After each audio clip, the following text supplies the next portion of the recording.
Lucky की एक company में नई सेल्स की जॉब लगी थी। नया होने के कारण लकी को इस फील्ड में काम करने का ज्यादा अनुभव नहीं था। वो अपने सीनियर के अनुसार इस काम को अंजाम देता था और उसके सीनियर्स उसे काम करने के लिए हमेशा उस पर टारगेट का दबाव बनाते थे। ऐसे ही एक शाम को उसके सीनियर्स की कॉल आई और उसे कंपनी के सामान की मार्केटिंग के लिए शहर की एक अजीब सी शूमशाम जगह जाने के लिए कहा। उसने घड़ी की ओर देखा तो शाम के 5 बज रहे थे। बाहर मौसम काफी खराब था। घने बादलों के कारण ऐसा लग रहा था कि मानो रात चुकी हो। साथ ही साथ तेज बारिश भी शुरू हो गई थी। लकी वहां जाता तो लौटने में देर रात हो जाती। यह सोचकर उसने अपने सीनियर से कहा कि सर, मेरे हिसाब से इतने देर वहां जाना ठीक नहीं, मैं कल चला जाऊंगा। दूसरी ओर से उसका सीनियर गुस्सा होकर बोला, देखो, सेल्स वाले बंदे समय नहीं देखा करते। इस फील्ड में वैसे ही भी बहुत कंपटीशन है। यदि तुम्हें कोई परेशानी हो रही है तो मैं किसी और को भेज सकता हूं, उसका टारगेट भी पूरा हो जाएगा। टारगेट के बारे में सोचकर लकी ने जाने के लिए हां कर दी। हैरान परेशान सा वो तेज बारिश में अपनी बाइक से शहर की भीड़ भाड़ वाली सड़कों से निकलकर वहां पहुंच गया। ये एरिया भी लोगों की आवाज से हर वक्त रोशन रहता है, मगर आज खराब मौसम और तेज बारिश के कारण दूर दूर तक उसे कोई इंसान नजर नहीं आ रहा था। वो जल्दी जल्दी अपनी बाइक चलाकर अपनी साइट पर पहुंच गया, मगर वहां पर कोई भी नहीं था जिस मैनेजर से उसे मिलना था। वो आज खराब मौसम के कारण जल्दी अपना काम खत्म कर अपने घर निकल गया था। लकी खुद पर गुस्सा करने लगा कि वो यहां कॉल करके क्यों नहीं आया। उस वक्त रात के 10 बज चुके थे। बाहर अभी भी तेज बारिश हो रही थी। लकी खुद से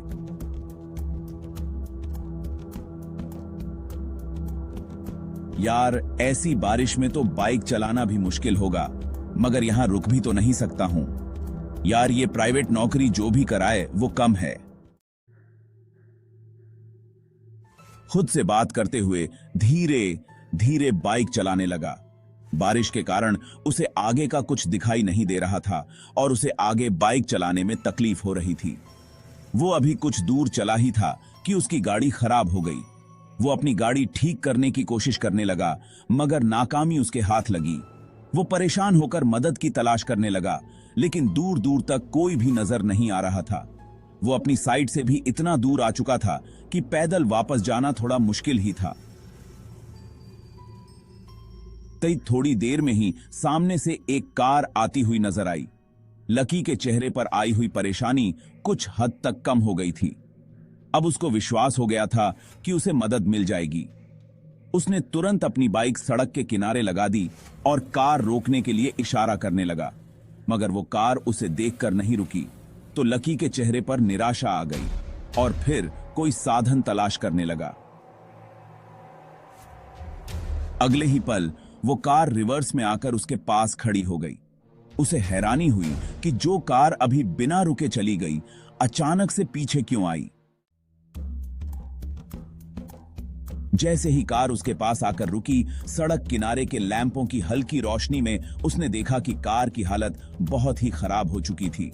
जगह जगह से उसके पतरे उतरे हुए थे, मानो किसी हादसे का शिकार हो गई हो। उसे इस कार को देखकर अजीब सा महसूस हो रहा था, मगर अचानक ही वो उसे देख सम्मोहित सा हो गया।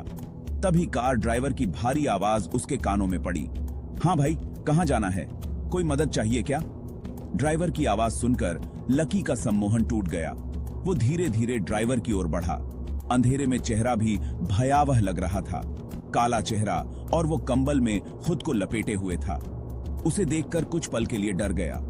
उसके शरीर में ठंड के कारण कपकपी सी होने लगी और अजीब सी गंध उसकी नाक में आई। जब कोई जवाब नहीं दिया तो ड्राइवर दोबारा बोला, भाई कहीं चलना है, बता दीजिए। उसकी बात सुनकर लकी को होश आया और वो बोला, मैं किसी काम से अंदर शहर में आया था। लौटते समय मेरी बाइक खराब हो गई, मुझे थोड़ी दूर के लिए लिफ्ट दे दो। ड्राइवर, भाई हम तो यहां पर मदद करने के लिए ही हैं। आगे तो जगह नहीं है, पीछे बैठ जाओ। ये कहकर ड्राइवर अजीब तरीके से हंसने लगा। अंधेरे वीरान में लकी को इस तरह की हंसी बहुत अजीब लगी, मगर उसे मदद की बहुत जरूरत थी। इसीलिए उसके कहने पर लकी पीछे की सीट पर बैठ गया। बैठकर उसने देखा कि वहां पर एक बुजुर्ग आदमी और उसके साथ एक छोटा बच्चा और एक महिला घूंघट ओढ़कर बैठी हुई थी। लकी उनके पास बैठ गया और जैसे ही कार चलने लगी, पीछे बैठे वो बुजुर्ग आदमी, वो बच्चा और वो महिला लकी की ओर अजीब सी निगाहों से देखने लगे। उनकी सफेद आंखें लकी के मन में भय पैदा कर रही थीं। जब से वो इस कार के पास आया था, तब से अजीब सी गंध उसकी नाक को परेशान कर रही थी। उसे समझ नहीं आ रहा था कि ये गंध किस चीज की है। लकी अपनी नाक पर रुमाल रखकर चुपचाप बैठा था। तभी वो बुजुर्ग धीरे धीरे उसकी तरफ होने लगा। जैसे वो पास आ रहा था, वो बदबू बढ़ती जा रही थी, साथ ही में ठंड भी। लकी ने गौर से देखा तो बुजुर्ग व्यक्ति का चेहरा भी बिल्कुल सफेद था। चेहरे पर ढेर सारी झुर्रियां और आंखें इतनी काली मानो आंखों की जगह गड्ढे हों।